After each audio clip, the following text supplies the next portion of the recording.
Pengamat politik mendesak lembaga legislatif merancang undang-undang pemilu guna pelaksanaan pemilu dan pilkada serentak tahun 2024 mendatang.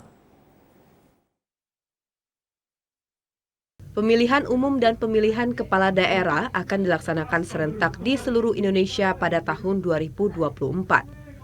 Untuk mengantisipasi potensi polemik hukum, pengamat politik Bagindo Togar menyarankan lembaga legislatif merancang undang-undang, terutama undang-undang pelaksanaan pilkada serentak.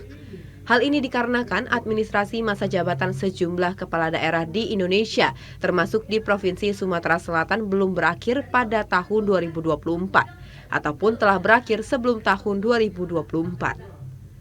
Terutama daerah yang melakukan pemilihan suara ulang atau PSU seperti Kabupaten Pali pada tahun 2021. Karena masa jabatan mereka 5 tahun, berita acara pelantikan mereka dan penetapan mereka sebagai kepala daerah jabatan 5 tahun undang-undang. Kalau itu yang pemilu 2020 harusnya berakhir 2025 dong, apalagi yang PSU. Itu harus berakhir 2006, sementara kita sudah sepakat November 2004 pilkada, sedangkan Pilpres dan DPR RI dan MPR dan DPD itu DPR dan DPD di bulan Februari. Nah ini harus ada. Parlemen jangan sibuk berwacana, siapkan perangkat undang-undang yang bisa menjamin ketika mereka harusnya berakhir 2025, ternyata 2023 apa kompensasi buat mereka. Di Sumatera Selatan, 9 dari 17 kabupaten kota, masa jabatan kepala daerahnya akan habis pada tahun 2023 mendatang. Tim Liputan TVRI Sumatera Selatan melaporkan.